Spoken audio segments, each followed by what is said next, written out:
ಗದ್ದಿಗೆಯ ಮಧ್ಯದಲ್ಲಿ ಆರಾಧ್ಯ ಮೂರ್ತಿಯಾಗಿ ಕಂಗೊಳಿಸ್ತಾ ಇರತಕ್ಕಂಥ ಆರೂಢವಾಗಿರತಕ್ಕಂಥ ನಮ್ಮ ಸಮಾಜವನ್ನು ಎತ್ತಿದಂಥ ಆ ತಾಯಿ ಮಹಾಮಾಯ ಚರಣಗಳಿಗೆ ಪ್ರಣಾಮಗಳನ್ನು ಪ್ರಥಮವಾಗಿ ಸಲ್ಲಿಸುತ್ತಾ, ಗೋಷ್ಠಿಯ ಅಧ್ಯಕ್ಷರೇ ಮತ್ತು ಗೋಷ್ಠಿಯಲ್ಲಿ ಆರೂಢರಾಗಿರ್ತಕ್ಕಂಥ ನನ್ನ ಎಲ್ಲ ಆತ್ಮೀಯ ಬಂಧುಗಳೇ, ಮರಾಠಿ ಕುಟುಂಬದ ಗೌರವಾನ್ವಿತ ಎಲ್ಲ ನನ್ನ ಸದಸ್ಯರೇ, ಶಿಕ್ಷಣದ ದೇವರು ಮೂಡಬಿದ್ರೆಯ ಧ್ರುವ ತಾರೆ ಡಾಕ್ಟರ್ ಮೋಹನ್ ಆಳ್ವಾರವರೇ, ಇವತ್ತಿನ ಗದ್ದಿಗೆ ಕರಾವಳಿ ಮರಾಠಿ ಸಮಾವೇಶ 2024 ಮರಾಠಿಗರ ಆಚಾರ ವಿಚಾರ ಮತ್ತು ಸಂಸ್ಕಾರಗಳ ಬಗ್ಗೆ ತಮ್ಮನ್ನುದ್ದೇಶಿಸಿ ಮಾತಾಡುವಂಥ ಸಮಯ, ಮಧ್ಯದ ಸಮಯ, ಮಧ್ಯಾಹ್ನದ ಸಮಯ, ಮಧ್ಯಪ್ರದೇಶದ ಹಸಿವಿನ ಸಮಯ, ಅದು ನಮ್ಮ ಸಂಸ್ಕಾರದ ಸಮಯ. ನಮ್ಮ ಸಂಸ್ಕಾರಗಳಿಗೆ ಕೂಡ ಹಸಿವಾಗಿದೆ, ನಾವು ಇರುವಂಥ ಹೊತ್ತಿಗೂ ಕೂಡ ಸ್ವಲ್ಪ ಹಸಿವಾಗಿದೆ. ಆದ್ದರಿಂದ ಪ್ರದೇಶಕ್ಕೂ ಕೂಡ ಹಸಿವಾಗ ಹೊತ್ತಿನಲ್ಲಿ ಒಂದು ಸಂಸ್ಕಾರದ ಬಗ್ಗೆ ಮಾತಾಡುವಂಥ ಸಂದರ್ಭ ನನ್ನದಾಗಿದೆ. ಅದನ್ನು ಆಳಿಸುವಂತಹ ಒಂದು ಕಠಿಣ ಸಮಯ ನಿಮ್ಮದಾಗಿದೆ ಅಂತ ನನ್ನ ಭಾವನೆ. ಒಟ್ಟಾರೆಯಾಗಿ ಸಂಸ್ಕಾರಗಳನ್ನು, ಬಹಳ ಸಂಪದ್ಭರಿತವಾದ ಒಂದು ಸಂಸ್ಕಾರಗಳನ್ನು ಹೊಂದಿರತಕ್ಕಂಥ ಒಂದು ಸಮಾಜ ಎಲ್ಲಿಯಾವುದು ಇದ್ದರೆ ಅದು ಮರಾಠಿ ಸಮಾಜ ಅಂತ ಹೇಳಿಕೊಳ್ಳಿಕ್ಕೆ, ಎದೆ ತಟ್ಟಿ ಹೇಳಿಕೊಳ್ಳಿಕ್ಕೂ ಕೂಡ ನಾನು ಸಂತೋಷ ಪಡ್ತೇನೆ. ನಮ್ಮ ಸಂಸ್ಕಾರಗಳು ಅದೆಷ್ಟು ಇವೆ ಅಂತ ಲೆಕ್ಕ ಹಾಕಲಿಕ್ಕೆ ಕಷ್ಟ. ಅಷ್ಟೂ ಸಂಸ್ಕಾರಗಳನ್ನು, ಆಚಾರಗಳನ್ನು, ವಿಚಾರಗಳನ್ನು, ಆರಾಧನೆಗಳನ್ನು ನಾವು ಕಂಡುಕೊಂಡಂಥವರು ನಮ್ಮ ಮರಾಠಿ ಸಮಾಜದವರು. ಅದರಲ್ಲಿ ಎಲ್ಲ ಭಾಗಿಯಾದಂಥವರು ಪುಣ್ಯವಂತರು ನಾವುಗಳು ಅಂತ ಹೇಳಲಿಕ್ಕೆ ಬಹಳ ಬಹಳ ಸಂತೋಷ ಆಗ್ತಾ ಇದೆ. ಒಟ್ಟಿನಲ್ಲಿ ನಾವು ಹೇಳಬೇಕು ಅಂತ ಇದ್ದರೆ, ಬೆಳಗಿನ ಹಲವಾರು ಮಂದಿಗಳ ಬಾಯಿಯಲ್ಲಿ ಬಂದಿರತಕ್ಕಂಥ ಆಚಾರ ವಿಚಾರಗಳನ್ನು ನಾವು ಕಂಡುಕೊಂಡಿದ್ದೇವೆ. ಪ್ರಕೃತಿಯನ್ನೇ ಪೂಜನೆ ಮಾಡುತ್ತಾ, ಪ್ರಕೃತಿಯಲ್ಲೇ ಬದುಕಿದಂಥ, ಪ್ರಕೃತಿಯನ್ನೇ ಆರಾಧನೆ ಮಾಡುವಂಥ, ಪ್ರಕೃತಿಯೊಂದಿಗೆ ಜೀವನ ಮಾಡತಕ್ಕಂಥ ಒಂದು ಸುಯೋಗ ಬಂದಿರತಕ್ಕಂಥದ್ದು ಒಂದು ಸಮಾಜ ಇದ್ದರೆ ಅದು ಮರಾಠಿಗರಿಗೆ ಮಾತ್ರ ಅನ್ನುವಂಥದ್ದು ನಾವು ಖುಷಿ ಪಡಬೇಕು. ಯಾಕೆಂದರೆ ಪ್ರಕೃತಿಯನ್ನು ಹುಡುಕಿಕೊಂಡು ಹೋಗಿ ಜೀವನವನ್ನು ಹುಡುಕುವಂಥ ಸಂಬಂಧಗಳು ಈಗ ಕಾಣ್ತಾ ಇದೆ. ಎಲ್ಲಿ ಗುಡ್ಡದ ತುದಿಯಲ್ಲಿ ಮನೆ ಕಟ್ಟಿಕೊಂಡು ಇದ್ದಂತಹ ಆ ಮನೆಗಳನ್ನು ಸಾವಿರಾರು ದುಡ್ಡು ಕೊಟ್ಟು ಪೇಟೆಯಲ್ಲಿ ಇರತಕ್ಕಂಥ ಜನರು ಹರಸಿಕೊಂಡು ಹೋಗತಕ್ಕಂಥ ಒಂದು ಜಾಗ, ನಾವು ಹುಟ್ಟಿ ಬೆಳೆದಂಥ ಜಾಗ ಅಂದುಕೊಳ್ಳಿಕ್ಕೆ ನಾವು ಖುಷಿ ಪಡಬೇಕೇ ಬೇಡವೇ ಎನ್ನುವಂಥದ್ದು ಪ್ರಶ್ನೆ ಮಾಡಬೇಕಾ ಅಂತ ಅನಿವಾರ್ಯತೆ ಇದೆ. ಇವತ್ತು ಗುಡ್ಡದ ತುದಿಯಲ್ಲಿ ಕಟ್ಟಿದ ಕೋಟ್ಯಾಂತರ ಮನೆಯನ್ನು ಕೂಡ ಮೊನ್ನೆಯ ನೀರಿನ ಹರಿವಿನಿಂದ ಅದನ್ನು ಕೆಳಗೆ ತಳ್ಳಿದೆ. ಕೆಳಗೆ ಕಟ್ಟಿದಂತಹ ಕೋಟ್ಯಾಂತರ ಮನೆ ಕೂಡ ಅಲ್ಲಿಂದ ಜರಿದು ಬೀಳುವ ಮಣ್ಣನ್ನು ಹೆದರಿ ಭಯಪಡುವಂಥ ಭಯಾನಕವಾದ ಸ್ಥಿತಿಯಲ್ಲಿ ನಾವು ಮರಾಠಿಗರು ಆ ಕುಮೇರಿಗಳಲ್ಲಿ ಕೂಡ ಚಿಕ್ಕ ಚಿಕ್ಕ ಮನೆಗಳನ್ನು ರಚಿಸಿಕೊಂಡು ಜೀವನ ಮಾಡಲಿಕ್ಕೂ ಶಕ್ತರು ಎನ್ನುವಂಥದ್ದನ್ನು ತೋರಿಸಿಕೊಟ್ಟದ್ದಿದ್ದರೆ ಅದು ನಾವು ಮರಾಠಿಗರು ಅಂತ ಹೇಳಿಕೊಳ್ಳಿಕ್ಕೆ ನಮಗೆ ಖುಷಿ ಪಡುವಂಥ ಸಂದರ್ಭ. ಒಟ್ಟಿನಲ್ಲಿ ಬುಡಕಟ್ಟಿನ ಒಂದು ಆಚರಣೆಗಳು ಅದು ತನ್ನಿಂತಾನೇ ಪುನರಾವರ್ತನೆಗೊಂಡ್ರೆ ಅದು ನಮ್ಮ ಸಮುದಾಯದ ಸಂಸ್ಕಾರಗಳು, ಸಂಪ್ರದಾಯಗಳು ಅಂತ ನಾವು ಹೇಳ್ತೇವೆ. ಆದರೆ ಎಲ್ಲ ಶಬ್ದಗಳಿಗೆ ಕೂಡ ಆದರೆ ಎನ್ನುವಂಥ ಪದ ಬೇಕಾಗ್ತದೆ. ಯಾಕೆ ಬೇಕಾಗ್ತದೆ ಅಂದರೆ, ನಮ್ಮ ಸಂಪ್ರದಾಯಗಳು ಈಗ ಮೂಲ ಧ್ಯೇಯ ಉದ್ದೇಶಗಳನ್ನು, ಅದೆಷ್ಟೋ ಸಂಪ್ರದಾಯಗಳನ್ನು ಇಂದಿನ ಆ ಭೂಮಿಯ ಗರ್ಭದಲ್ಲಿ ಹುದುಗಿ ಹೋದಂಥ ಸಂದರ್ಭಗಳನ್ನು ನಾವೀಗ ಕಾಣ್ತೇವೆ.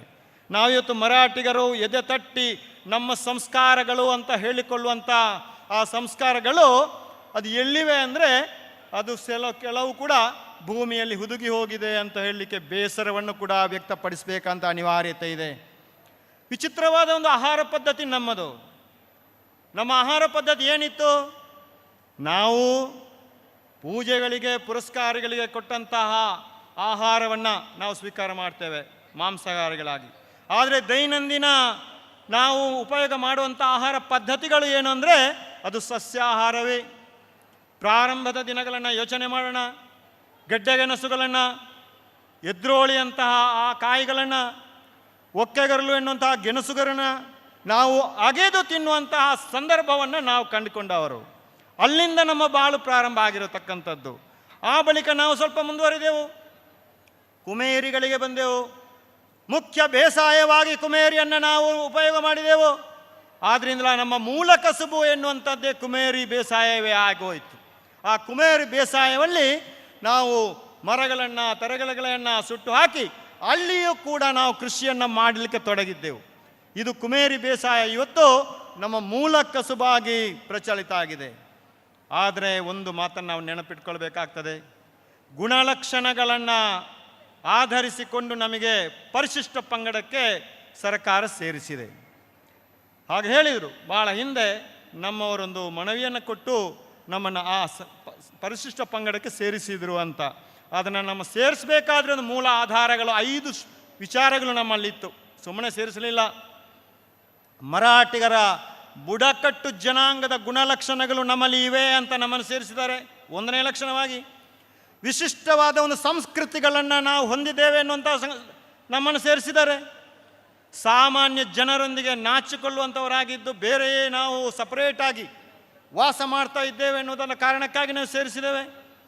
ಭೌಗೋಳಿಕವಾಗಿ ಪ್ರತ್ಯೇಕವಾಗಿ ನಾವು ವಾಸ ಮಾಡ್ತೇವೆ ಎನ್ನುವಂಥ ಕಾರಣಕ್ಕೆ 4ನೇದಾಗಿ ಸಾಮಾಜಿಕ ಆರ್ಥಿಕವಾಗಿ ಹಿಂದುಳಿದೇವೆ ಎನ್ನುವಂಥ 5ನೇ ಕಾರಣಕ್ಕಾಗಿ ನಾವು ಮರಾಠಿಗರು ನಮ್ಮನ್ನು ಪರಿಶಿಷ್ಟ ಪಂಗಡಕ್ಕೆ ಸೇರಿಸಲಾಯಿತು. ಆದರೆ ಈ ಲಕ್ಷಣಗಳು ಈಗ ಯಾವ ಮರಾಠಿಗರಲ್ಲಿ ಇದೆ ಅಂದರೆ ಅದನ್ನು ಹುಡುಕಿಕೊಂಡು ಹೋಗಬೇಕಾದಂಥ ಸನ್ನಿವೇಶಗಳು ನಮ್ಮಿದೆ. ಈ ಆದರೆ ಎನ್ನುವಂಥ ಶಬ್ದ ನನ್ನ ಕೊನೆಯ ಗೋಷ್ಠಿಯ ಜನರನ್ನು ಹುಡುಕಿ ತೆಗೆಯುವಂಥ ಪರಿಸ್ಥಿತಿ ನಮ್ಮೊಳಗೆ ಬಂದರೆ ನಮ್ಮ ಸಂಸ್ಕೃತಿಯನ್ನು ಎಷ್ಟು ಸಮಯ ನಾವು ಉಳಿಸಿಕೊಂಡಿದ್ದೇವೆ ಅನ್ನೋದ ಆ ಪ್ರಶ್ನೆ ಉದ್ಭವ ಆಗ್ತದೆ. ಆದ್ದರಿಂದ ನಮ್ಮ ಗುಣಲಕ್ಷಣಗಳನ್ನು ಹಿಡಿದುಕೊಂಡು ಇನ್ನೆಷ್ಟು ವರ್ಷ ನಮಗೆ ಪರಿಶಿಷ್ಟ ಪಂಗಡದ ಆ ರಿಸರ್ವೇಷನ್ ನಮಗೆ ದೊರೆಯಬಹುದು ಎನ್ನುವಂಥ ಪ್ರಶ್ನೆಯನ್ನು ನಾವು ಕುಳಿತಲ್ಲಿಯೇ ಅಥವಾ ಅಲ್ಲಿ ಬಡಿಸುವವರು, ಊಟದವರು ಎಲ್ಲರೂ ಕೂಡ ಆ ತಟ್ಟೆಯನ್ನು ತಟ್ಟಿಕೊಂಡು ಒಮ್ಮೆ ಹೀಗೆ ತಟ್ಟಿಕೊಂಡು ಅದನ್ನು ಯೋಚನೆ ಮಾಡಬೇಕಂತ ಅನಿವಾರ್ಯತೆ ಇದೆ. ಆ ಪರಿಶಿಷ್ಟ ಪಂಗಡದವರು ಇನ್ನೆಷ್ಟು ದಿನ ನಾವು ರಿಸರ್ವೇಷನ್ ಕೇಳಬೇಕಂತ ಇದ್ದರೆ ನಮಗೆಷ್ಟು ಅರ್ಹತೆ ಇದೆ ಎನ್ನುವಂಥದ್ದನ್ನು ನಾವು ಪ್ರಶ್ನೆ ಮಾಡಬೇಕಾದ ಅನಿವಾರ್ಯತೆ ಇದೆ.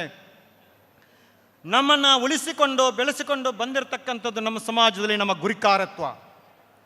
ನಾವು ಉಡುಪಿ ಜಿಲ್ಲೆಯವರಲ್ಲಿ ನಾನು ಬಹಳಷ್ಟು ಗೌರವವನ್ನು ನಾನು ಈಗಲೂ ಕೊಡ್ತೇನೆ.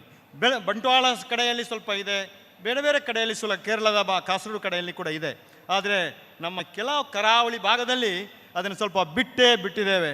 ನಾವು ಇಲ್ಲಿಂದ ಬೇರೆ ಕಡೆಗೆ ವಲಸೆ ಉದ್ಯೋಗದ ನಿಮಿತ್ತ ಹೋದವರೆಲ್ಲ ಈ ಗುರಿಕಾರತ್ವವನ್ನು ಯಾರು ಹೇಳ್ತಾನೆ ಅಂದರೆ ಮನೆಯ ಒಡೆಯ ಏನು ಹೇಳ್ತಾನೆ, ನಾನೇ ಗುರಿಕಾರ ಇದಕ್ಕೆ ಅಂತ ಹೇಳುವಷ್ಟಕ್ಕೆ ನಾವು ಮುಟ್ಟಿದ್ದೇವೆ. ಆದ್ದರಿಂದ ನಮಗೆ ಹಿಂದೆ ಗುರುವೂ ಇಲ್ಲ, ಮುಂದೆ ಗುರಿಯೂ ಇಲ್ಲದಂಥ ಒಂದು ಸನ್ನಿವೇಶ ಸೃಷ್ಟಿ ಆಗಲಿಕ್ಕೆ ಕಾರಣ ಯಾರಂದರೆ ಅವು ನಾವೇ ಅನ್ನೋದನ್ನು ನಾವು ಹೇಳಬೇಕಾದಂಥ ಅನಿವಾರ್ಯತೆ ಇದೆ. ಗುರಿಕಾರನಿಗೆ ನಮ್ಮ ಕಾನೂನು ಕೂಡ ಮಾನ್ಯತೆಯನ್ನು ಕೊಟ್ಟಿದೆ ಎನ್ನುವಂಥ ನಿಮಗೆ ಗೊತ್ತಿರಬಹುದು. ಒಂದು ಕಡೆ ನಮ್ಮ ಹಿಂದೂ ಲಾ ಅಥವಾ ಹಿಂದೂ ವಿವಾಹ ಕಾನೂನು, ಹಿಂದೂ ಡೈವೋರ್ಸ್ ಕಾನೂನುಗಳು ಅಥವಾ ಹಿಂದೂ ಸಕ್ಸೆಷನ್ ಆ್ಯಕ್ಟ್ ಎನ್ನುವಂಥದ್ದು, ಇವತ್ತು ಈ ಕಾನೂನುಗಳು ನಮಗೆ ಪರಿಶಿಷ್ಟ ಪಂಗಡದ ಗುರಿಕಾರನಲ್ಲಿ ಮುಗಿಸಿಕೊಡಬೇಕು ಎನ್ನುವಂಥ ಕಾನೂನುಗಳು ಇವೆ. ನೀವು ಹಿಂದೂ ಕಾನೂನನ್ನು ತೆಗೆದು ಓದಿ, ನೀವು ಯಾವುದೇ ಟ್ರೈಬಲ್ಗಳಲ್ಲಿ ಕೂಡ ಇವತ್ತು ಆ ಕಾನೂನುಗಳು ಒಳಪಡುವುದಿಲ್ಲ. ನಿಮಗೆ ಗೊತ್ತಿರಬಹುದು, ಹಿಂದೂ ಕಾನೂನುಗಳು ನಮ್ಮ ಟ್ರೈಬಲ್ಗಳಿಗೆ ಒಳಪಡುವುದಿಲ್ಲ. ಕಾನೂನಿನ ಪುಸ್ತಕದಲ್ಲಿ ನೇರವಾಗಿ ವಕೀಲನಾಗಿ ಹೇಳ್ತಾ ಇದ್ದಾನೆ. ಸಂತೋಷರು ಕೂಡ ವಕೀಲರು, ನಿಮ್ಮಲ್ಲಿ ಕೂಡ ಮಧ್ಯದಲ್ಲಿ ಬಹಳಷ್ಟು ಜನ ವಕೀಲರಿದ್ದಾರೆ.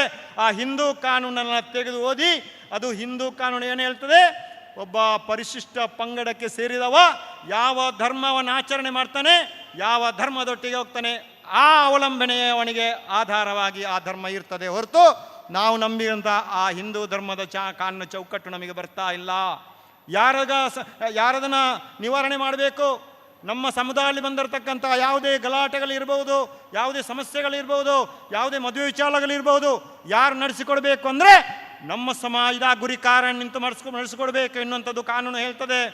ಆದ್ದರಿಂದ ಗುರಿಕಾರನಿಗೆ ಮನ್ನಣೆ ಕೊಟ್ಟರೆ ಮಾತ್ರ ನಮಗೆ ಮುಂದೆ ಹಿಂದೆಯೂ ಗುರು, ಮುಂದೆಯೂ ಗುರಿ ಸಿಗ್ತದೆ ಅನ್ನೋಂಥದ್ದನ್ನು ನಾನು ಸ್ಫುಟವಾಗಿ ಹೇಳಲಿಕ್ಕೆ, ಎದೆತಟ್ಟಿ ಹೇಳಲಿಕ್ಕೆ ನಾನು ಇಚ್ಛಪಡ್ತಾ ಇದ್ದೇನೆ. ಉಡುಪಿ ಜಿಲ್ಲೆಯವರು ಸ್ವಲ್ಪ ಇದರಲ್ಲಿ ಮುಂದುವರೆದಿದ್ದಾರೆ. ಕೂಡುವಳಿಗಳು, ಅವರು ಕೂಡುವಳಿಗಳು ಅಂತ ಮಾಡಿಕೊಂಡು 137ಕ್ಕಿಂತ ಹೆಚ್ಚು ಕೂಡುವಳಿಗಳನ್ನು ಉಡುಪಿ ಜಿಲ್ಲೆಯಲ್ಲಿ ಮಾಡಿಕೊಂಡು ಅವರು ಬಹಳ ಸುಂದರವಾಗಿ ಆ ಕೂಡುಕಟ್ಟಿನೊಳಗೆ ಆ ಕಾರ್ಯಕ್ರಮಗಳನ್ನು ಮಾಡುವಂಥದ್ದು ವ್ಯವಸ್ಥೆಯನ್ನು ಮಾಡಿಕೊಂಡಿದ್ದಾರೆ. ಅದು ಬಹಳವನ್ನು ಸಂತೋಷ ವಿಚಾರ. ಎಲ್ಲ ಗ್ರಾಮದಲ್ಲಿ ಕೂಡ ಒಬ್ಬ ಗುರಿಕಾರನಿದ್ದರೆ ಅದು ನಾವು ಸಂತೋಷ ಪಡುವಂಥ ವಿಚಾರ. ನನಗೆ ಬಹಳ ಖುಷಿಯಾದಂಥದ್ದು 1932ನೇ ಇಸವಿಯಲ್ಲಿ ಶೃಂಗೇರಿಗೆ ಮದುವೆಗೆ ಸಲ್ಲಿಸಿದಂಥ ತೆರವು ಕಾಣಿಕೆಯ ಒಂದು ರಶೀದಿ ಪುಸ್ತಕವನ್ನು ನನ್ನೂರಿನ ಗುರಿಕಾರದಂಥ ದೇವಪ್ಪ ನಾಯಕರು ನಮಗೆ ಬಂದಿದ್ದಾರೆ. ಈ ಸಮಾರಂಭದಲ್ಲಿ ಅವರು ನನಗೆ 1 ವಾರದ ಮೊದಲು ಆ ರಶೀದಿಯನ್ನು ಕೊಟ್ಟರು. ಶೃಂಗೇರಿಗೆ ನಾವು ಸಲ್ಲಿಸಿ 1932ನೇ ಇಸವಿಯ ಒಂದು ರಶೀದಿ ಪುಸ್ತಕ, ಎಲ್ಲರಿಂದ ಸಂಗ್ರಹ ಮಾಡಿದಂಥ ಹಣವನ್ನು ಶೃಂಗೇರಿಗೆ ಹೋಗಿ ತಲುಪಿಸುವಂಥ ಗುರು ಕಾಣಿಕೆ, ಅದನ್ನು ಆ ರಶೀದಿಯನ್ನು ಕೂಡ ಕೊಟ್ಟಿದ್ದಾರೆ. ನನ್ನ ಕೈಯಲ್ಲಿದೆ ಅದು. ಕುಟುಂಬ ವ್ಯವಸ್ಥೆಗೆ ಹೋದರೆ ಮಕ್ಕಳ ಸಂತಾನದ ಮೂಲಕ ನಾವು ನಮ್ಮ ಎಲ್ಲ ಆಚಾರ ವಿಚಾರಣೆಗಳನ್ನು ಮಾಡ್ತೇವೆ. ಕುಟುಂಬದ ಎಲ್ಲ ನಮ್ಮ ಪದ್ಧತಿಗಳು, ಒಡೆತನ ಇರ್ಬೋದು, ಕುಟುಂಬದ ಹಕ್ಕು ಇರ್ಬೋದು, ಸಂಸ್ಕಾರಗಳಿರ್ಬೋದು, ಸಂಪ್ರದಾಯಗಳಿರ್ಬೋದು, ಸ್ಥಾನಮಾನಗಳಿರ್ಬೋದು, ಎಲ್ಲವೂ ಕೂಡ ಈ ಮಕ್ಕಳ ಅಥವಾ ಮಕ್ಕಳ ಸಂತಾನ ಅಂತ ಹೇಳ್ತೇವೆ. ಆ ಕುಟುಂಬ ವ್ಯವಸ್ಥೆಯಲ್ಲಿ ನಮಗೆ ಬಂದಿದೆ. ಇನ್ನೊಂದು ವಿಚಾರಕ್ಕೆ ಹೋದರೆ ಬಳಿ ಪದ್ಧತಿ ಅಥವಾ ಬರಿ ಅಂತ ಹೇಳ್ತೇವೆ ನಾವು ತುಳುವಿನಲ್ಲಿ. ಆ ಬಳಿ ಪದ್ಧತಿ ಅಥವಾ ಬರಿ ಪದ್ಧತಿ ಬಹಳ ಒಂದು ಅಚ್ಚುಕಟ್ಟಾದಂಥ ಒಂದು ನಮ್ಮ ಸಂಸ್ಕಾರಗಳಲ್ಲಿ ಒಂದು ಬಳಿಯವ ಇನ್ನೊಂದು ಬಳಿಯವನೊಟ್ಟಿಗೆ ವೈವಾಹಿಕ ಸಂಬಂಧಗಳನ್ನು ಏರ್ಪಡಿಸಬೇಕೆ ಹೊರತು ಆ ಒಂದೇ ಬಳಿಯವರು ಒಂದು ಕುಟುಂಬ ಎನ್ನುವಂಥ ವಿಚಾರವನ್ನು ಅಲ್ಲಿ ಮನ್ನಣೆ ಮಾಡಿದ್ದಾರೆ. ಅದರಲ್ಲಿ ಕೂಡ ಬಹಳ ವಿಶೇಷವಾಗಿ 4 ಬರಿಗಳು ಪ್ರಾರಂಭದ ದಿನಗಳಿಗೆ ಬಂತು. ಸಾಲ್ವಾ, ಬಡೇಗಾರ್, ಪಣ್ಲೆಕಾರ್, ಲಾಂಜೇಗಾರ್ ಎನ್ನುವಂಥ 4 ಬರಿಗಳು. ಆನಂತರ ಅದೇ 18 ಬರಿಗಳಾಯಿತು. ಅದೇ ರೀತಿ ಮತ್ತೆ ಅದು ವಿಸ್ತರಣೆ ಆಗ್ತಾ ಅದು 100ರ ಹತ್ತಿರ ಮುಟ್ಟುವಂಥ ಆ ಬರಿಗಳು ಕೂಡ ಈಗ ಪ್ರಚಲಿತದಲ್ಲಿದೆ. ಆದ್ದರಿಂದ ಬರಿ ವ್ಯವಸ್ಥೆ ಕೂಡ ಬಹಳ ನಮ್ಮ ಸಂಸ್ಕಾರಗಳನ್ನು ಜೋಡಿಸುವಂಥ ಕೆಲಸವನ್ನು ಮಾಡಿದೆ. ವಿವಾಹ ಕಾರ್ಯಕ್ರಮಗಳು ಎಲ್ಲ ವಿಸ್ತಾರವಾಗಿ ಹೇಳ್ತಾ ಹೋದರೆ ನಮ್ಮ ವಿವಾಹ ಕಾರ್ಯಕ್ರಮದಲ್ಲಿ ಇವತ್ತು ಸಂಜೆ ಆಗ್ಬೋದು. ಆದ್ದರಿಂದ ಅದನ್ನು ಭಾಳಷ್ಟು ಚುಟುಕಾಗಿ ಹೇಳೋ ಒಂದು ಪ್ರಯತ್ನ ಮಾಡ್ತಾ ಇದ್ದೇನೆ. ಹಿಂದಿನ ಕಾಲಗಳ 7 ದಿವಸಗಳ ಮದುವೆ, 7 ದಿವಸಗಳನ್ನು ಕೂಡ ಮದುವೆ ಆಚರಿಸ್ತಾ ಇದ್ರಂತೆ. ಎಷ್ಟು ಸುಂದರವಾಗಿತ್ತು. ಒಮ್ಮೆ ಕಲ್ಪನೆ ಮಾಡಿಕೊಳ್ಳಿ 7 ದಿವಸದ ಮದುವೆ ಹೇಗಿರ್ಬೋದು ಅಂತ. ಈಗ ಎಲ್ಲಿಗೆ ಮುಟ್ಟಿದೆ ಅಂದರೆ ಬರೀ 3 ದಿವಸಕ್ಕೆ ಮುಟ್ಟಿದ್ದೆ. ಕೆಲವರು ಹೀಗೆ ಮಾಡ್ತಾ ಇದ್ದಾರೆ ಹಿರಿಯರೆಲ್ಲ. 3 ದಿವಸದ ಮದುವೆಗೆ ಮುಟ್ಟಿದೆ. ಅದೆಷ್ಟು ಸುಂದರವಾಗಿದೆ ನೋಡಿ. ಕಲ್ಪನೆಯನ್ನು ಮಾಡಿಕೊಳ್ಳಿ. ಆ 3 ದಿವಸದ ಮದುವೆ ಹಿಂದಿನ ದಿವಸ, ಮರು ದಿವಸ, 2-3ನೇ ದಿವಸ. ಆದರೆ ಸೇರಿಸಿದ್ದೇನೆ. ಈಗ ಹೆಣ್ಣಿರುವಂಥದ್ದು ಅಮೆರಿಕದಲ್ಲಿ, ಗಂಡಿರುವಂಥದ್ದು ಇಂಗ್ಲೆಂಡಲ್ಲಿ. ನಾಳೆ ಫ್ಲೈಟಿಗೆ ಬರುವುದು, ನಾಳೆಯೇ ಮದುವೆ. ಎಷ್ಟು ದಿನದ ಮದುವೆ ಆಯಿತು? ಒಂದೇ ದಿನದಲ್ಲಿ. ಮಾಮಿತಮ್ಮನ ಯಾವಾಗ? ಅದೇ ದಿನ ರಾತ್ರಿ. ಬೆಳಿಗ್ಗೆ ಏನು ಮಾಡ್ತೀವಿ? ಮಧುರಂಗಿ ಶಾಸ್ತ್ರ, ಮಧ್ಯಾಹ್ನಕ್ಕೆ ಧಾರೆ ಶಾಸ್ತ್ರ, ರಾತ್ರಿಗೆ ಮಾಮಿತಮ್ಮನ. ಅದು ಇಲ್ವೋ ಏನೋ ಕೊನೆಗೆ. ಆದ್ದರಿಂದ ನಮ್ಮ ಸಂಸ್ಕೃತಿ ಎಲ್ಲಿಗೆ ಮುಟ್ಟಿದೆ? ಸಂಸ್ಕೃತಿಯನ್ನು ನಾವು ಉಳಿಸಬೇಕಾದವರು ಎಲ್ಲಿಗೆ ಮುಟ್ಟಿದ್ದೇವೆ? ಒಂದು ಮದುವೆ ಕಾರ್ಯಕ್ರಮದಲ್ಲಿ ಎಷ್ಟು ಕಾರ್ಯಕ್ರಮಗಳು ನಡೀತವೆ ಅಂದರೆ ಯೋಚನೆ ಮಾಡಿ. ಹೆಣ್ಣು ನೋಡುವುದರಲ್ಲಿ ಇರುತ್ತು ಪ್ರಾರಂಭವಾದರೆ, ಹೆಣ್ಣು ನೋಡುವುದಕ್ಕೆ ಒಂದು ಕಾರ್ಯಕ್ರಮ. ಅದು ತಪ್ಪಿದರೆ ಆ ಮನೆಯವರು ಕೇಳ್ತಾರೆ, ನನ್ನ ಮನೆಗೆ ಯಾಕೆ ಕಾಲಿಟ್ಟೆ ಅನ್ನೋಂಥ ಕೇಳುವಂಥವ್ರು ಇಲ್ವಾ? ಇದ್ದಾರೆ. ಆದರೆ ಆ ಹೆಣ್ಣು ನೋಡುವುದರಿಂದ ಪ್ರಾರಂಭ ಆಗ್ತದೆ. ಆನಂತರ ನಿಶ್ಚಿತಾರ್ಥ. ಮೊನ್ನೆ ನನ್ನ ಮಿತ್ರವರು ಸಿಕ್ಕಿ ಅಂತ ಹೇಳಿದ್ದಾರೆ. ಅಂದರೆ ಗಂಡು ಇರಲಿಲ್ಲ, ಹೆಣ್ಣು ಇರಲಿಲ್ಲ, ಮಾವಂದಿರು ಮಾತ್ರ ನಿಶ್ಚಿತಾರ್ಥ ಮಾಡಿಕೊಂಡ್ರು ಅಂತ ಹಿಂದಿನ ದಿನದಲ್ಲಿ ಇತ್ತು ಅಂತ ಕಾಣ್ತದೆ. ಅದು ಗಂಡು ಹೋಗ್ಲಿಕ್ಕಿಲ್ಲ, ಹೆಣ್ಣಿನ ಮೇಲೆ ನಿಶ್ಚಿತಾರ್ಥ ಹೋಗ್ತಿರ್ಲಿಲ್ಲ. ಆವಾಗ ಬರೀ 15 ಜನ ಸೇರಿಕೊಂಡು ನಿಶ್ಚಿತಾರ್ಥ ಮಾಡುವಂಥ ಕಾರ್ಯಕ್ರಮ ಇತ್ತು. ಈಗ ಆ ಕಡೆ ಮನೆಯವರು, ನಮ್ಮ ಉಳಿದ ಸಮಾಜದವರು, ಅವ್ರು ಏನು ಮಾಡಿದರು? 5,000 ಜನ ಸೇರಿಸಿ ನಿಶ್ಚಿತಾರ್ಥ ಮಾಡಿದರು. ಆದ್ದರಿಂದ ನಾವು ಕೂಡ ಒಂದು 500ರನ್ನು ಸೇರಿಸೋದು ಹೇಗೆ ಎನ್ನುವಂಥ ಮಾತು ಬತ್ತು. ಆದ್ದರಿಂದ ನಾವು ಕೂಡ ನಿಶ್ಚಿತಾರ್ಥವನ್ನೀಗ ಗೌಜಿಯಾಗಿ ಮಾಡ್ತಾ ಇದ್ದೇವೆ. ಮದುವೆ ಕಾರ್ಯಕ್ರಮ ಹಿಂದೆ ಹೇಗಿತ್ತು, ಹೀಗೆ ಹೇಗಾಗ್ತದೆ ಎನ್ನುವಂಥದ್ದನ್ನು ನೀವೇ ಕಣ್ಣಾರೆ ಕಂಡಿದ್ದೀರಿ. ಆದ್ದರಿಂದ ಬಹಳಷ್ಟು ವಿಚಾರಗಳನ್ನು ಈ ಬಗ್ಗೆ ಹೇಳೋಕ್ಕೆ ನಾನು ಇಷ್ಟಪಡೋದಿಲ್ಲ. ಮದುವೆ ಕಾರ್ಯಕ್ರಮದಲ್ಲಿ 10 ಕಾರ್ಯಕ್ರಮ: ಕಲಶ ಸ್ನಾನ, ಮಧುರಂಗಿ ಶಾಸ್ತ್ರ, ದಿಬ್ಬಣ ಹೊರಡುವುದು, ಗೃಹ ಪೂಜೆ, ಧಾರೆ ಸೀರೆ ಕೊಡುವಂಥದ್ದು, ಧಾರೆ ಎರೆಯುವುದು, ಶೇಷೋಪಚಾರ. ಎಲ್ಲ ಕಾರ್ಯಕ್ರಮ ಎಷ್ಟು ಅಚ್ಚುಕಟ್ಟು. ಅದನ್ನು ನೋಡಿದರೆ ಒಂದೊಂದು ಕಾರ್ಯಕ್ರಮವನ್ನು ನೋಡಿದರೂ ಕೂಡ ಒಂದೊಂದು ಮದುವೆಯ ಚಿತ್ರಣಗಳು ನಮ್ಮ ಕಣ್ಣ ಮುಂದೆ ಬರ್ತದೆ. ಬಹಳ ಸುಂದರವಾಗಿರತಕ್ಕಂಥ ಒಂದು ಕಾರ್ಯಕ್ರಮಗಳು. ಒಂದೊಂದು ಕಾರ್ಯಕ್ರಮಕ್ಕೊಂದು ಅರ್ಥ ಇದೆ, ಆದರೆ ನಮಗೆ ಮಾತ್ರ ಅರ್ಥ ಆಗೋದಿಲ್ಲ ಅಷ್ಟೆ. ಆ ಒಂದೊಂದು ಕಾರ್ಯಕ್ರಮಕ್ಕೂ ಕೂಡ ಹಿರಿಯರು ಅರ್ಥವತ್ತಾಗಿ ಅದನ್ನು ಆಚರಣೆ ಮಾಡಿದ್ದಾರೆ. ಬಹಳ ಬಹಳ ಕುಲದೇವರನ್ನು ನಂಬುವಂಥ ಕಾಲವದು. ಕುಲದೇವರು ಯಾರು ಅಂತ ನೀವು ಕೇಳಿದರೆ ನಮಗೆ ಆಶ್ಚರ್ಯ ಆಗ್ಬೋದು. ಪ್ರಕೃತಿಯ ಮಡಿಲಲ್ಲಿರ್ತಕ್ಕಂಥ ನಮಗೆ ಕುಲದೇವರು ಹುತ್ತ, ವೃಕ್ಷ, ಪಾದೆಮುಳ್ಳು, ಆಮೆ, ಇಷ್ಟು ಕುಲದೇವರನ್ನು ಕೂಡ ನಾವು ಕಂಡವರು. ಇದರಲ್ಲಿ ದೇವರನ್ನು ಎಲ್ಲಿ ಕಂಡಿದ್ದೇವೆ? ಆ ಕುಲದೇವರನ್ನು ಇಟ್ಟುಕೊಂಡು ನಾವು ಮದುವೆ ಆಚರಣೆ ಮಾಡ್ತೇವೆ. ಇಂತಹ ಮದುವೆಯಲ್ಲಿ ಒಂದು ಕಾರ್ಯಕ್ರಮ ನನಗೆ ಬಹಳ ಮನಮುಟ್ಟುವಂಥ ಒಂದು ಕಾರ್ಯಕ್ರಮ ನಡೆದಿರುವಂಥದ್ದು. ಅದು ಕಂಚಿಡುವುದು ಅಂತ, ಕಂಚಿ ದೀಪಣೆ ಅಂತ ತುಳುವಿನ ಹೇಳ್ತಾರೆ. ಆ ಕಂಚಿಡುವ ಕಾರ್ಯಕ್ರಮ ನನ್ನ ಅವಧಿಯಲ್ಲಿ ಕೂಡ ನಡೆದಿತ್ತು. ನನ್ನ ಅವಧಿಯಲ್ಲಿ ಅಂದರೆ ನಾನು ಚಿಕ್ಕಣ್ಣಲ್ಲಿರುವಾಗ ಆ ಕಂಚಿಡುವ ಕಾರ್ಯಕ್ರಮ ಇತ್ತು.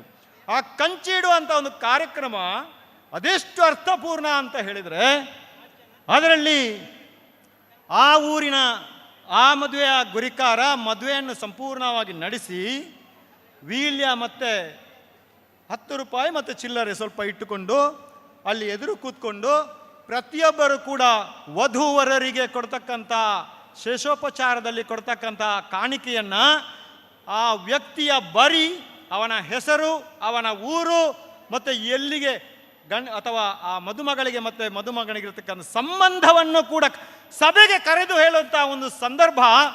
ಅಂಥ ಮದುವೆಯನ್ನು ನೋಡಬೇಕು ಅಂತ ಆಗ್ತದೆ. ಒಂದು ಸಾಮೂಹಿಕ ಮದುವೆ ಮಾಡಿಕೊಂಡು ಅದನ್ನು ನೋಡಿದರೆ ಮತ್ತೂ ಕೂಡ ಅದು ಹೆಚ್ಚು ವಿಸ್ತಾರವಾಗಿ ಕಾಣಬಹುದು ಅಂತ ಆಗ್ತದೆ. ಅಂತಹ ಒಂದು ಸುಂದರವಾದ ಆ ಮದುವೆಯ ಆ ಕಂಚಿಡುವಂಥ ಕಾರ್ಯಕ್ರಮವನ್ನು ನಾನೂ ಕೂಡ ಒಂದು ಮದುವೆಗೆ ಹೋಗಿ ಬರೆದಿದ್ದೇನೆ.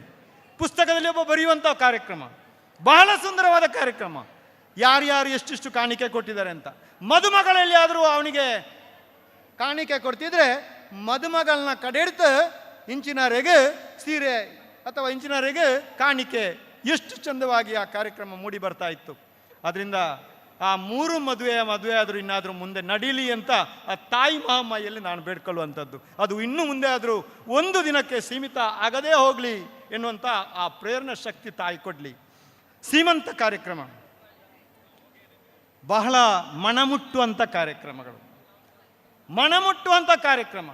ತಾಯಿ ಮನೆಗೂ ಗಂಡನ ಮನೆಗೂ ಇರ್ತಕ್ಕಂಥ ಕೊಂಡಿದೆಯಲ್ಲ, ಆ ಕೊಂಡಿ ಇನ್ನೊಂದು ಸೃಷ್ಟಿಯನ್ನು ಮಾಡ್ತಕ್ಕಂಥ ಕಾರ್ಯಕ್ರಮ. 7ನೇ ತಿಂಗಳು ಕೊಡ್ತಕ್ಕಂಥ ಅವಳ ಆಸೆಗಳನ್ನೆಲ್ಲ ಪೂರೈಸುವಂಥ ಕಾರ್ಯಕ್ರಮ. ಭಾವನಾತ್ಮಕವಾದ ಕಾರ್ಯಕ್ರಮ. ಒಂದು ಸುಂದರವಾದ ತೊಟ್ಟಿಲ ಮಗುವಿನೊಂದಿಗೆ ಮತ್ತೆ ಬಾ ಎಂದು ಕಳಿಸುವಂಥ ಕಾರ್ಯಕ್ರಮ. ಒಂದು ಭಾವನಾತ್ಮಕ ಕಾರ್ಯಕ್ರಮದಲ್ಲಿ 2 ಕುಟುಂಬಗಳು ಸೇರುವಂಥದ್ದು. ಅಮಾವಾಸ್ಯೆ ಕಾರ್ಯಕ್ರಮ ಮುಂದಕ್ಕೆ ಬರುವಂಥದ್ದು. ನಾವು ಎಲ್ಲ ಆಚರಣೆಯಲ್ಲಿ ಕೂಡ, ಎಲ್ಲ ಪ್ರಾರ್ಥನೆಯಲ್ಲಿ ಕೂಡ ಹಿರಿಯರನ್ನು ಬಿಟ್ಟಿಲ್ಲ. ಎಲ್ಲ ಪ್ರಾರ್ಥನೆಯನ್ನು ಕೂಡ ಹಿರಿಯರನ್ನು ಬಿಟ್ಟಿಲ್ಲ. ಆ ಹಿರಿಯರಿಗೆ ನಾವು ಸದ್ಗತಿಯನ್ನು, ನಮ್ಮನ್ನ ದೇವರ ಪಾದ ಸೇರಿದವರಿಗೆ ಸದ್ಗತಿಯನ್ನು ಕೊಡತಕ್ಕಂಥ ಒಂದು ಅಮಾವಾಸ್ಯೆ ಕಾರ್ಯಕ್ರಮ. ಇದು ಬಹಳ ಸಮಾಜದವರು ಬೇರೆಯವರು ಆಚರಿಸೋದು ಕಡಿಮೆ. 1-2 ಸಮಾಜದವರು ಆಚರಿಸ್ತಾರೆ. ಆದರೆ ಅತಿ ಭಯ, ಭಕ್ತಿ ಮತ್ತು ಶುದ್ಧಾಚಾರದೊಂದಿಗೆ ಒಬ್ಬ ನಡೆಯುವಂಥ ಕಾರ್ಯಕ್ರಮ ಇದ್ದರೆ ಅದು ಅಮಾವಾಸ್ಯೆ ಕಾರ್ಯಕ್ರಮ. ಆ ಮರಾಠಿಗನನ್ನು ಆ ಅಮಾವಾಸ್ಯೆ ಹೊತ್ತು ಬೆಳಿಗ್ಗೆಯಿಂದ ಸಂಜೆ ತನಕ ನೋಡಿದರೆ ಅವ ಒಬ್ಬ ಸಾಕ್ಷಾತ್ ದೇವ ಸ್ವರೂಪಿ ಆಗಿರ್ತಾನೆ. ಯಾಕಂದರೆ ಅಷ್ಟು ಕೂಡ ತಮ್ಮ ಹಿರಿಯರಿಗೆ ಗೌರವವನ್ನು ಕೊಟ್ಟು ಆ ಊಟವನ್ನು, ಭೋಜನವನ್ನು ಸ್ವೀಕರಿಸಿ ಅದನ್ನು ಹೊರಗಿನವರ ಆತ್ಮಕ್ಕೆ ಇಡುವಂಥ ಒಂದು ಕಾರ್ಯಕ್ರಮ ಇದೆಲ್ಲ. ಅದು ಹಿರಿಯರೊಂದಿಗೆ ಇರತಕ್ಕಂಥ ಬೆಸುಗೆ ಅಂತ ನಾನು ಬಣ್ಣಿಸ್ತಾ ಇದ್ದೇನೆ. ಹಿರಿಯರೊಂದಿಗೆ ಇರತಕ್ಕಂಥ ಒಂದು ಬೆಸುಗೆ ಅದು ಅಮಾವಾಸ್ಯೆ ಕಾರ್ಯಕ್ರಮ ಅಂತ. ಸೂತಕಾದಿಗಳನ್ನು ನಾವು ಎಲ್ಲಿಯಾದರೂ ಆಚರಣೆ ಮಾಡದಿದ್ದರೆ ನಮಗೆ ಆ ದೇವರು ಪಾಪ ಕೊಡ್ತಾನೆ, ದೋಷ ಕೊಡ್ತಾನೆ ಎನ್ನುವಂಥ ಆಚರಣೆಯಿಂದ ಬಹಳ ಕಟ್ಟುನಿಟ್ಟಾಗಿ ಸೂತಕಗಳನ್ನು ಕೂಡ ಆಚರಣೆ ಮಾಡ್ತೇವೆ. ಯಾವುದಂತ ವಿಸ್ತರಣೆ ಮಾಡಲಿಕ್ಕೆ ಹೋಗ್ತಾ ಇಲ್ಲ. ಇದಿಷ್ಟು ಕೆಲವು ನಮ್ಮ ಆಚರಣೆಗಳಾದರೆ, ಆರಾಧನೆಗಳು, ಶ್ರೇಷ್ಠವಾದ ಆರಾಧನೆಗಳಿಂದ ನಾವು ಇವತ್ತು ಸ್ವಲ್ಪ 3 ಹೊತ್ತಿನ ಊಟಕ್ಕೆ ನಾವು ಶಕ್ತರಾಗಿದ್ದೇವೆ ಅಂತ ನನಗೆ ಅನ್ನಿಸ್ತಾ ಇದೆ. ಅದರಲ್ಲಿ ಕೂಡ 10 ದೈವದ ಆರಾಧನೆಗಳನ್ನು ನಾವು ಆಚರಣೆ ಮಾಡಿಕೊಂಡು ಬರ್ತೇವೆ. ದೈವದ ಆಚರಣೆ ಮುಖ್ಯವಾಗಿ ನಾವು ನಂಬಿಕೊಂಡು ಬರ್ತಕ್ಕಂಥ ಕಲ್ಕುಡ ಇರ್ಬೋದು, ಕಲ್ಲುಟ್ಟು ಇರ್ಬೋದು, ಗುಳಿಗಾಯಿ ಇರ್ಬೋದು, ಪಂಜುರ್ಲಿ ಇರ್ಬೋದು, ಇಂಥ ಹಲವಾರು ದೈವ ಶಕ್ತಿಗಳನ್ನು ಅದರಲ್ಲಿ ಭೈರವನನ್ನು ನಾವು ದೇವರ ಒಂದು ಶಕ್ತಿ ಅಂತ ತಿಳ್ಕೊಂಡಿದ್ದೇವೆ. ಭೈರವನನ್ನು ಅದು ದೈವ ಎನ್ನುವುದಕ್ಕಿಂತಲೂ ಅದೊಂದು ದೇವರ ಒಂದು ರೂಪ ಎನ್ನುವಂಥದ್ದನ್ನು ನಾವು ಮನಗಂಡುಕೊಂಡವರು. ಅದರಿಂದ ದೈವ ಆಚರಣೆಯನ್ನು ನಾವು ಆಚರಣೆ ಮಾಡ್ತೇವೆ. ಗೋಂದೋಳು ಪೂಜೆಯ ಸಂದರ್ಭ ನಮಗೆಲ್ಲರಿಗೂ ಕೂಡ ಪ್ರೇರಕ ಶಕ್ತಿಯಾಗಿ ದೊರೆತಿರುವಂಥದ್ದು ಹಿರಿಯರಿಂದ ನಮಗೆ ಬಂದಿರುವಂಥದ್ದಂದರೆ ಗುರುಪದೇಶ. ಬಹಳ ಶುದ್ಧತೆಯಿಂದ, ಬಹಳ ಮಾರ್ಮಿಕವಾಗಿ, ಭಕ್ತಿಯಾಗಿ ಅದನ್ನು ಹಿರಿಯ ಪೂಜಾರಿಗಳು ಕಿರಿಯ ಪೂಜಾರಿಗಳಿಗೆ ಧಾರೆ ಇರತಕ್ಕಂಥ ಒಂದು ಸಂದರ್ಭ. ಅವನನ್ನು ತಮ್ಮ ತೊಡೆಯಲ್ಲಿ ಕೂರಿಸಿಕೊಂಡು ಪೂಜಾ ಸಮಯದಲ್ಲಿ ಬಿಳಿ ವಸ್ತ್ರವನ್ನು ಅವನ ತಲೆಗೆ ಹೊದ್ದು ಅವನಿಗೆ 3 ಮಂತ್ರಗಳನ್ನು ಜಪಿಸಿ ಮುಂದಿನ ದಿನಗಳಲ್ಲಿ ನೀನು ಶಕ್ತವಾದ ಪೂಜಾರಿಯಾಗಿ ಆ ಪೂಜಾರಿಮೆಯನ್ನು ಕೊಡಬೇಕು ಎನ್ನುವಂಥ ಆಶೀರ್ವಾದವನ್ನು ಮಾಡಿ ಅವನಿಗೆ ಉಪದೇಶವನ್ನು ಕೊಡ್ತಾರೆ. ಅದೇ ನಮಗೆ ಗುರುಪದೇಶ. ಆ ಗುರುಪದೇಶ ಇದ್ದರೆ ಮಾತ್ರ ನಾವು ಗೋಂದೋಳು ಪೂಜೆಯನ್ನಾಗಲಿ ಭೈರವನ ಆರಾಧನೆಯನ್ನಾಗಿ ಮಾಡಲಿಕ್ಕೆ ನಮಗೆ ಆ ಇರುವಂಥದ್ದು. ಉಳಿದಂತೆ ನಮಗೆ ಯಾರಿಗೂ ಕೂಡ ಉಪದೇಶ ಇಲ್ಲದವರಿಗೆ ಅದನ್ನು ಮಾಡಲಿಕ್ಕೆ ಕೂಡ ಅಣುವು ಕೂಡ ಇಲ್ಲ ಎನ್ನುವಂಥ ಮಾತನ್ನು ನಾನು ಒತ್ತಿ ಹೇಳ್ತಾ ಇದ್ದೇನೆ.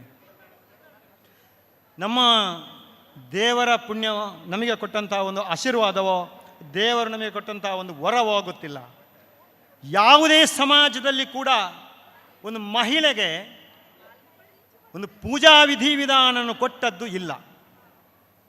ಮಹಿಳೆಗೆ ಪೂಜಾ ವಿಧಿವಿಧಾನವನ್ನು ಕೊಟ್ಟಂಥ ಒಂದು ಸಮಾಜ ನಮ್ಮಲ್ಲಿ ಇದ್ದರೆ ಅದು ಮರಾಠಿ ಸಮಾಜ ಮಾತ್ರ.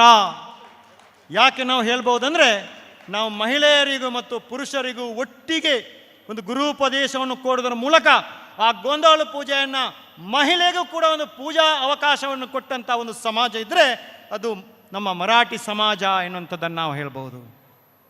ಗೋಂದೋಳು ಪೂಜೆ ಹಿಂದಿನ ದಿನಗಳಲ್ಲಿ 3 ಹೊತ್ತಿನಲ್ಲಿ ನಡೀತಕ್ಕಂಥ ಪೂಜೆಗಳು. ಭಿನ್ನತೆ ಇದೆ.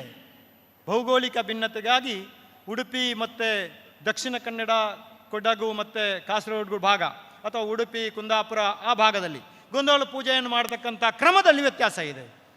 ನಮ್ಮ ಈ ಭಾಗದಲ್ಲಿ ಅಂದರೆ ದಕ್ಷಿಣ ಕನ್ನಡ ಭಾಗದಲ್ಲಿ ಗೋಂದೋಳು ಪೂಜೆಯನ್ನು ಮನೆಯ ಒಳಗಡೆ ಆಚರಿಸಿದರೆ, ಉಡುಪಿ ಜಿಲ್ಲೆಗಳಲ್ಲಿ ಮನೆಯಿಂದ ಹೊರಗಡೆ ಗದ್ದಿಗೆ ಅಂತ ಮಾಡಿಕೊಂಡು ಅಲ್ಲಿ ಅದನ್ನು ಆರಾಧನೆ ಮಾಡ್ತಾರೆ. ಬಹಳ ವಿಶೇಷವಾಗಿ ನಮಗೆ ಶಕ್ತಿ ತುಂಬಿದಂಥ ಒಂದು ಆರಾಧನೆ ಅದು ಗೋಂದೋಳು ಪೂಜೆಯ ಆರಾಧನೆ. ಬಹಳ ಭಕ್ತಿಯಿಂದ, ಶುದ್ಧತೆಯಿಂದ ಮರಾಠಿಗ ಯಾವತ್ತೂ ಕೂಡ ತನ್ನ ಎಲ್ಲ ಇಷ್ಟಾರ್ಥಗಳನ್ನು ಈಡೇರಿಸಿಕೊಂಡಂಥ ಒಂದು ಪೂಜೆ ಇದ್ದರೆ ಅದು ಗೋಂದೋಳು ಪೂಜೆ.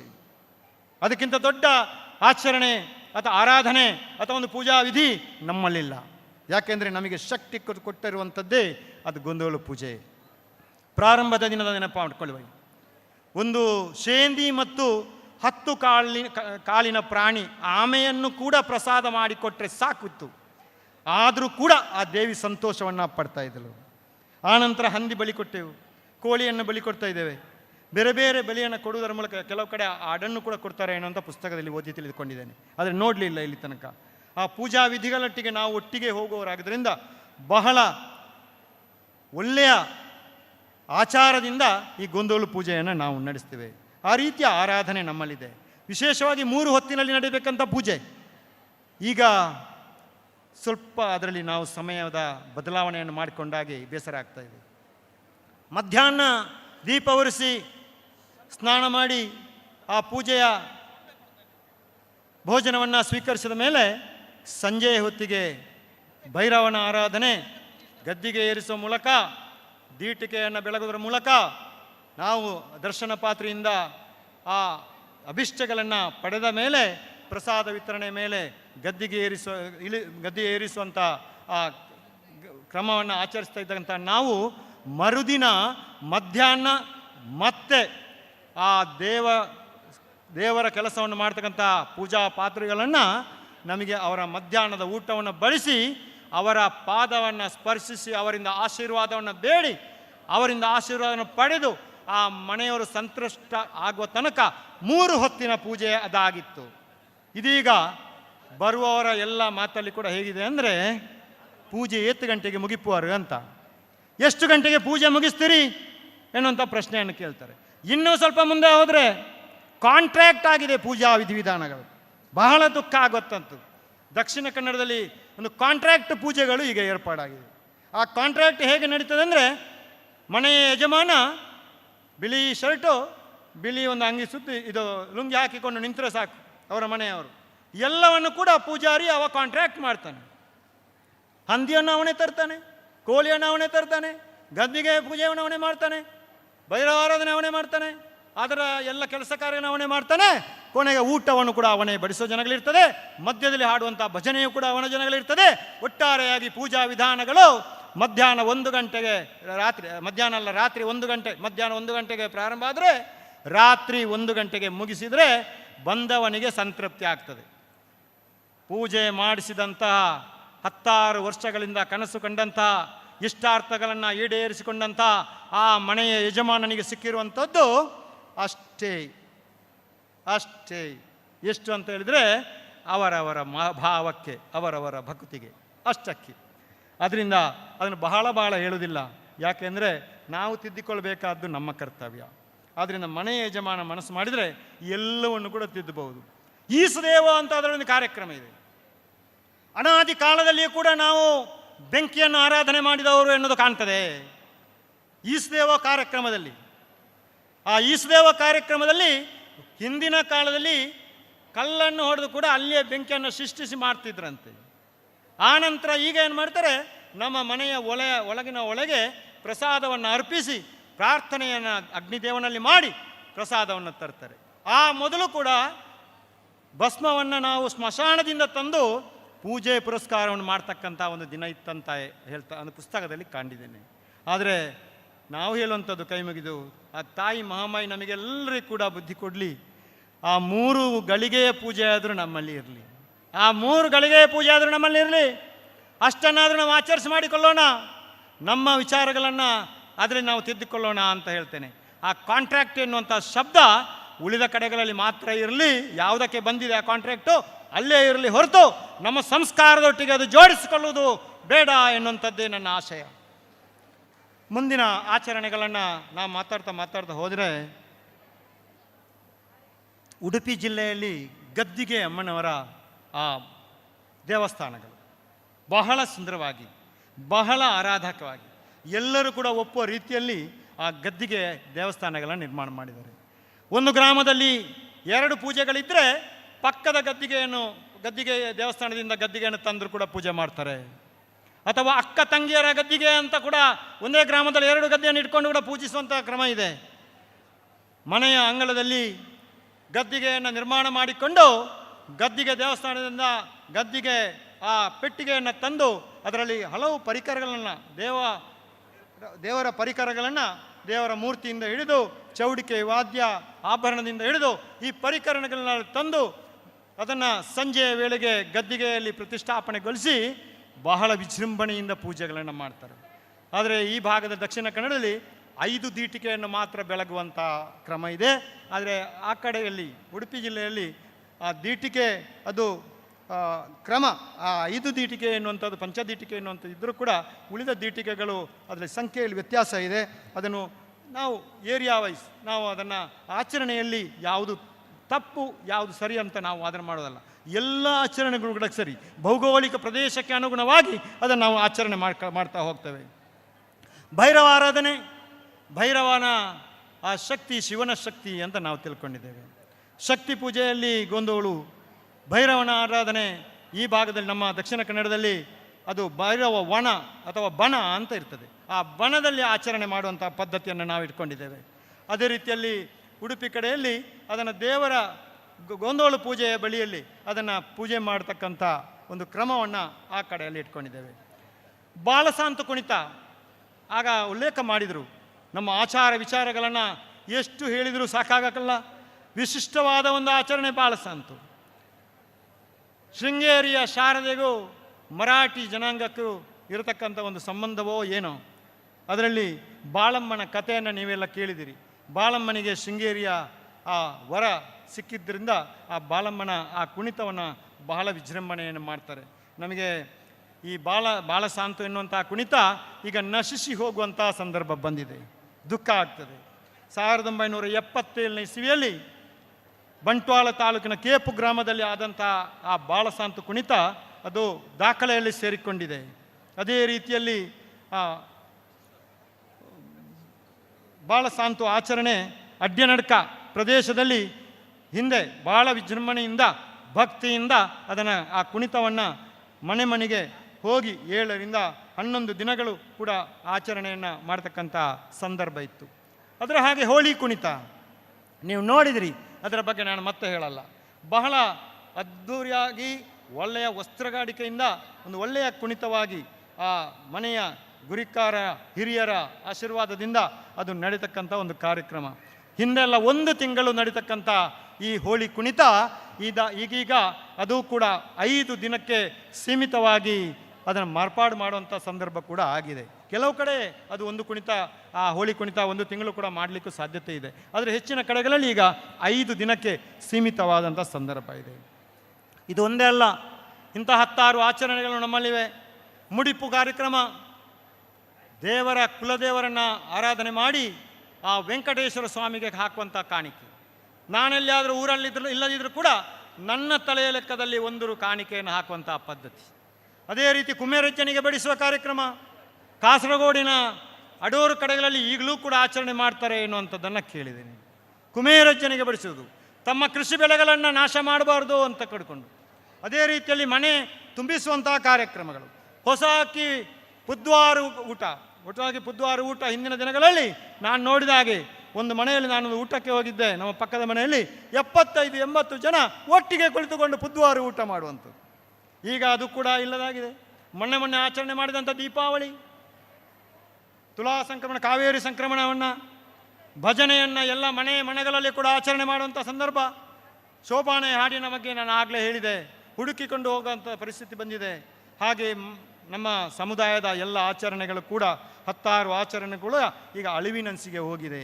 ಅದರಲ್ಲಿ ಮುಖ್ಯವಾಗಿ ಲಂಗಾಸಿ ನೃತ್ಯ, ನಾವು ಆರಾಧನೆ ಮಾಡುವಂಥ ಇತರ ಆಚರಣೆಗಳಿಗೊಂದು ನಾಗಾರಾಧನೆ ಇರ್ಬೋದು, ದೈವಾರಾಧನೆ ಇರ್ಬೋದು, ಅಗೇಲು ಸೇವೆ ಇರ್ಬೋದು, ಹಟ್ಟಿ ಪೂಜೆ ಇರ್ಬೋದು. ಇದನ್ನು ಕೂಡ ನಮ್ಮಲ್ಲಿ ಹಟ್ಟಿ ಪೂಜೆಯನ್ನು ನಡೆಸ್ಕೊಳ್ಬೇಕು ಅಂತ ನನ್ನಲ್ಲೇ ಬಂದು ಕೇಳಿದರೆ, ನೀವು ಮರಾಠಿಗಳಲ್ಲಿ ಹಟ್ಟಿ ಪೂಜೆ ಯಾರು ಮಾಡುವವರಿದ್ದಾರೆ ಅಂತ ಒಬ್ಬ ಗೌಡ್ರ ನಮ್ಮ ಪಾಳೆಯವರು ನಮ್ಮ ಮನೆಯ ಪಕ್ಕದವರು ಬಂದು ಕೇಳಿದರು, ನೀವು ಹಟ್ಟಿ ಪೂಜೆ ಮಾಡಿಕೊಡ್ತೀರಿ ಸರ್, ಒಂದು ಸಲ ಬನ್ನಿ ಅಂತ. ಎಲ್ಲಿಗೆ ಮುಟ್ಟಿದೆ ನಮ್ಮ ಪರಿಸ್ಥಿತಿ ನಮಗೂ ಗೊತ್ತಿಲ್ಲ ಅಂದೆ. ಹಿರಿಯರೆಲ್ಲ ಕೇಳಿದೆ, ಯಾರಿಗೂ ಗೊತ್ತಿಲ್ಲ. ಮತ್ತು ಕೇಳಿ ಹುಡುಕಿಕೊಂಡು ಹೋಗಿ ಸುಳ್ಯದಿಂದ ಒಬ್ಬರನ್ನು ತಂದು ಹಟ್ಟಿ ಪೂಜೆ ಮಾಡುವಂಥ ಕಾರ್ಯಕ್ರಮ ಮಾಡಿದ್ದೇವೆ. ಈ ರೀತಿಯಾಗಿ ಮರಾಠಿ ಸಮುದಾಯದಲ್ಲಿ ನಾವು 10 ಆಚರಣೆಗಳು, 10 ನಮ್ಮ ಆರಾಧನೆಗಳು. ಸಾಧಕರನ್ನು ನಾವು ಬಹಳಷ್ಟು ಸಾಧಕರನ್ನು ಕಂಡಿದ್ದೇವೆ. ಕಣ್ಣ ಮುಂದೆ ಇರತಕ್ಕಂಥ ಮಾಳಿಂಗ ನಾಯಕರನ್ನಿರ್ಬೋದು, ಅಥವಾ ಇಷ್ಟು ನಮ್ಮ ಚಾಕಚಕ್ಯತೆಯನ್ನು, ಯಕ್ಷಗಾನ, ಅದು ಕೂಡ ನಮ್ಮ ಒಂದು ಪ್ರತಿಭೆಗಳು.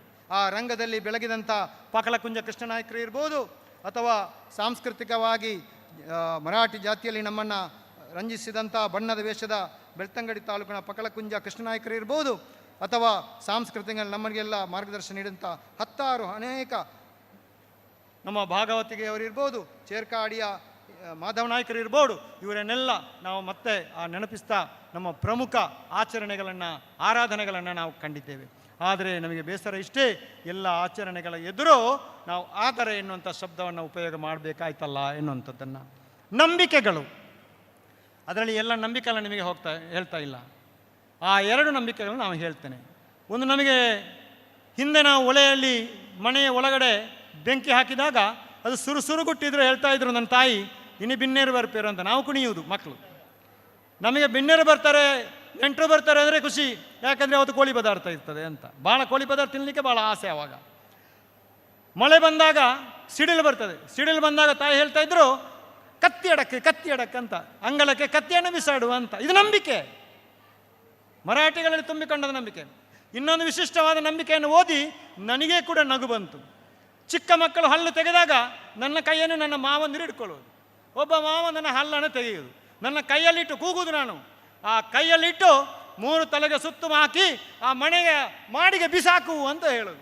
ಇದೆಲ್ಲ ನಂಬಿಕೆಗಳನ್ನು ನೋಡುವಾಗ ಇದು ಮರಾಠಿಗರಲ್ಲಿ ದಿನನಿತ್ಯ ಬೆಳೆದು ಬಂದಂಥ ನಂಬಿಕೆಗಳಂತ ಹೇಳಲಿಕ್ಕೆ ಖುಷಿಯಾಗ್ತದೆ ಒಂದು ಕಡೆಯಲ್ಲಿ. ಆದರೆ ಈಗೀಗ ನಮ್ಮ ಆಚರಣೆಗಳು ಎಲ್ಲಿವೆ ಅಂದರೆ ಪುಸ್ತಕದಲ್ಲಿ ಹುದುಕಿ ಹೋಗಿವೆ, ಕೆಲವು ಭೂಮಿಯಲ್ಲಿ ಹುದುಗಿ ಹೋಗಿದೆ ಎನ್ನುವಂಥ ಆ ಸಂದರ್ಭಗಳು ನಮ್ಮಲ್ಲಿವೆ. ಆದರೆ ಯಾರಲ್ಲಿ ಈ ನಂಬಿಕೆಗಳು ಅಚಲವಾಗಿವೆ, ಯಾರಲ್ಲಿ ಆ ನಂಬಿಕೆಗಳು ಇನ್ನೂ ಕೂಡ ಸ್ಫುಟವಾಗಿವೆ ಎಂದರೆ, ಆಗ ಹೇಳಿದರು 60% ಜನ ಇನ್ನೂ ಅಭಿವೃದ್ಧಿ ಹೊಂದದೇ ಇರತಕ್ಕಂಥವರು ಇದ್ದಾರೆ ಅಂತ. ಅವನ ಮನೆಯಲ್ಲಿ ಇನ್ನೂ ಕೂಡ ಎಲ್ಲ ಆಚರಣೆಗಳು ಆರಾಧನೆಗಳು ಅವನ ಸ್ವಂತ ಕೈಯಿಂದ ಕುಟುಂಬದವರನ್ನು ಸೇರಿಸಿಕೊಂಡು ಆ ಆರಾಧನೆಗಳು ನಡೀತದೆ. ಯಾರ ಕೈಯಲ್ಲಿ ಇಲ್ಲ ಅಂದರೆ ನಾವು ಸ್ವಲ್ಪ ಅಭಿವೃದ್ಧಿ ಹೊಂದಿದವರು ಇನ್ನೂ ಅದನ್ನು ಆಚರಣೆ ಮಾಡಲಿಕ್ಕೆ ನಾವು ಹೋಗಬೇಕಂತ ಅನಿವಾರ್ಯತೆ ಇದೆ. ನಾವು ಅದನ್ನು ಸ್ವಲ್ಪ ಬಿಟ್ಟಿದ್ದೇವೆ ಅಂತ ಅನಿಸ್ತದೆ. ಆದ್ದರಿಂದ ನಾನು ಒಂದೇ ಒಂದು ಮಾತನ್ನು ಹೇಳ್ತಾ ನನ್ನ 2 ಮಾತುಗಳನ್ನು ಮುಗಿಸ್ತಾ ಇದ್ದೇನೆ. 2 ವಿಚಾರಗಳನ್ನು ನಾವು ಮನಸ್ಸಿನಲ್ಲಿ ಇಟ್ಕೊಳ್ಬೇಕು. ಒಂದನೆಯದ್ದು, ನಮ್ಮ ಆರಾಧನೆಗಳು, ನಮ್ಮ ಆಚರಣೆಗಳು, ನಮ್ಮ ಸಂಸ್ಕೃತಿಗಳು, ನಮ್ಮ ಸಂಸ್ಕಾರಗಳನ್ನು ನಾವು ಯಾವಾಗ ಬಿಟ್ಟಿದ್ದೇವೆ ಆವಾಗ ನಮ್ಮ ಸಮಾಜ ಎಲ್ಲಿಗೆ ಹೋಗ್ತದೆ ಎನ್ನುವಂಥ ಚಿಂತೆಯನ್ನು ನಿಮ್ಮ ಸಮಾಜಕ್ಕೆ ಬಿಡ್ತಾ ಇದ್ದೇನೆ. ನಮ್ಮ ಆಚರಣೆಗಳು, ನಮ್ಮ ಆರಾಧನೆಗಳು, ನಮ್ಮ ಸಂಸ್ಕಾರಗಳು ಯಾವಾಗ ನಾವು ಬಿಡ್ತೇವೆ ಆವಾಗ ನಮ್ಮ ಸಮಾಜ ಎತ್ತ ಹೋಗ್ತದೆ ಅನ್ನುವಂಥದ್ದು. ಇನ್ನೊಂದು, ನಮ್ಮ ಸಮಾಜದಲ್ಲಿರ್ತಕ್ಕಂಥ ಆ ಹೆಣ್ಣು ಮಗುವಿಗೆ ಕೊಡುವ ಶಿಕ್ಷಣದಷ್ಟೇ ಗಂಡು ಮಗುವಿಗೂ ಶಿಕ್ಷಣವನ್ನು ನಾವು ಕೊಡದೇ ಇದ್ದರೆ ಮುಂದಿನ ದಿನಗಳಲ್ಲಿ ನಮ್ಮ ಸಮಾಜ ಎತ್ತ ಹೋಗ್ತದೆ ಎನ್ನುವುದನ್ನು 2 ಪ್ರಶ್ನೆಯನ್ನು ಸಮಾಜದ ಬಂಧುಗಳಿಗೆ ಬಿಟ್ಟು ನನ್ನ ಈ 2 ಮಾತುಗಳಿಗೆ ಚುಕ್ಕಿ ಇಡ್ತಾ ಇದ್ದಾನೆ. ಈ ಸಮಾಜದ ಎಲ್ಲ ನನ್ನ ಮಾತುಗಳನ್ನು ಆಲಿಸಿದಂಥ ಬಂಧುಗಳಿಗೆ ನನ್ನ ವಂದನೆಗಳನ್ನು ಸಲ್ಲಿಸ್ತಾ ನನ್ನ 2 ಮಾತುಗಳನ್ನು ಮುಗಿಸ್ತಾನೆ. ವಂದನೆಗಳು.